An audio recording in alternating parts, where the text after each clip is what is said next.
Hi, everyone. I hope this finds you doing well, that you and your family are healthy and happy. I hope you had a nice spring break. I'll try to do kind of an intro video every Monday just to kind of walk you through the assignments for the week and hopefully clear up any questions before you get started. This week, you have two assignments for week 3, April 13th through 17th. We're going to be doing researching and brainstorming for the two units, hand building and throwing, and then you have a sketch for the unit. Unfortunately, we're not in the studio, so this is the best we can do. So for unit 1, brainstorming and researching, I'm going to ask that you do both the hand building and the throwing section.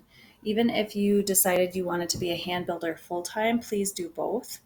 And then your sketch can be specifically for your hand build piece or your throwing piece.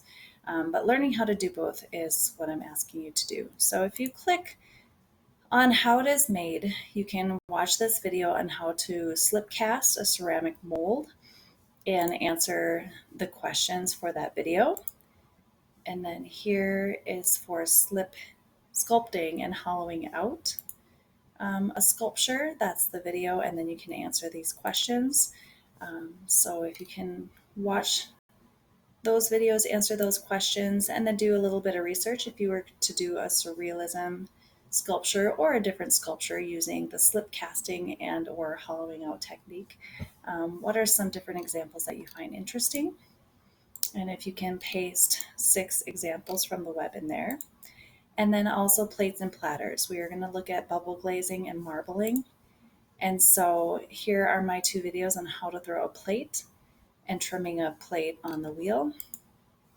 And then here's a video on how to do marbling in clay, which is quite fun actually. So watch that video and answer those. And then how to create a bubble technique. Because as you work more with clay, you want to think about, as you're building, how are you going to be finishing and glazing the pieces.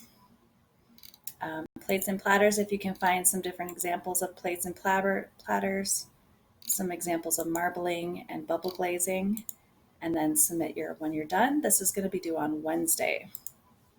And then for your sketch, all you have to do is choose, if you're going to be a hand builder, choose hand building. If you're going to be a thrower, choose the throwing and sketch out your designs. And please notice it asks what techniques are you going to be using, what's going to be casted, what's going to be hollowed out. For plates and platters, think about, are you going to do some marbling or bubble glazing? You know, a platter doesn't have to be round. You could change the shape. You could think about your glazing in your sketches. You can see some of your classmates already done it. Thank you very much. And I think that's it. So that takes us through this week. Hopefully all is well, and I'll see you next week. Take care.